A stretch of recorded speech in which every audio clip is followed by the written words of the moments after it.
Hello, everyone. Welcome to the second edition of the Medical Ethics Podcast. This week, we will be discussing the issue of abortion. I will be arguing against abortion, and my co-host Ashna will be arguing for abortion. So, do you want to start? Okay, so I'll just bring up one of the strongest points, which is what do you do in the case of rape? And I think forcing a woman to give birth through this violent act would just cause further psychological harm, and she's a victim in this case, and she might even be unaware of her pregnancy, and I don't think it's fair for the woman to give birth after dealing with that kind of trauma. I would agree. It is a unfortunate situation, but I think we should always try to take the positives, to take a negative and turn it into a positive. I think that new life can be a positive in people's lives. It's been psychologically proven that having a child improves it reduces the chances of depression amongst young women. So that would be my main counter argument to that. The fact that you should always try to take the positive out of everything. Look on the bright side of life. So I would just like to put an argument forward to you. Why can't you view adoption as an alternative to abortion? Because not only is there a high demand for adoption, 1.5 million American families are actually reported to want to adopt a child. Secondly, why would you be opposed to doing that rather than taking a human life? I don't understand.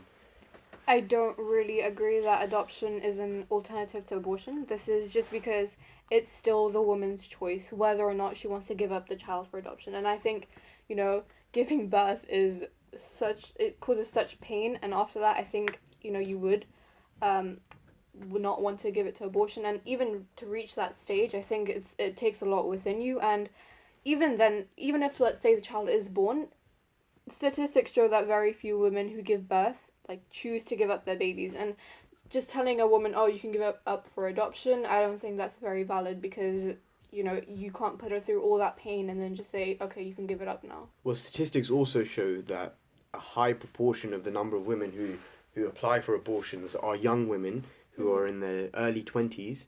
And I would argue that these people don't have sufficient life experience, and I don't think that they are in the correct position to be making a choice like that, taking another human life. That's what I would argue.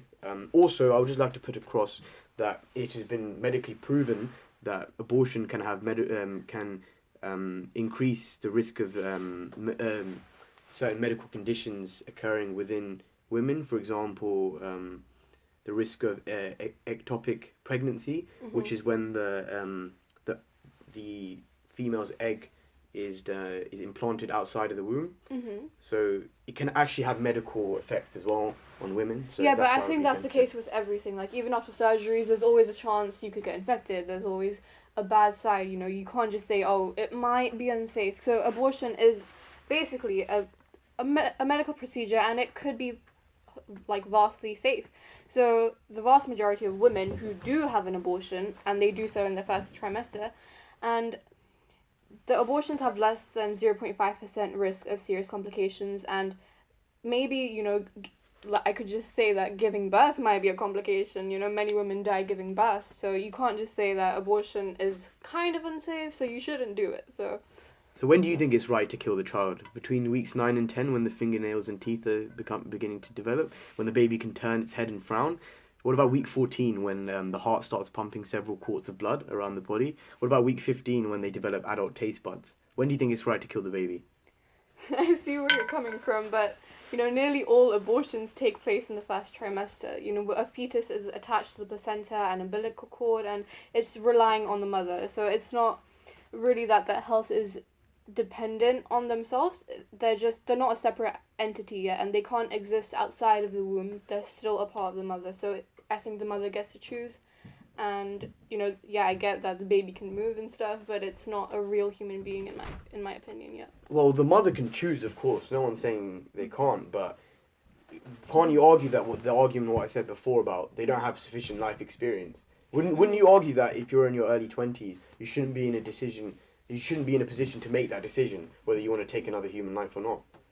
Yeah, but let's say they do have the child. They're not in a position that they can confidently say that they're going to raise that child well. They have so much of their life to control already. They have the education to handle, life prospects and everything. And so I could just say the same, that you don't have to, they can't choose to give it up for adoption. They can't choose to let their baby stay at home and try to raise them well.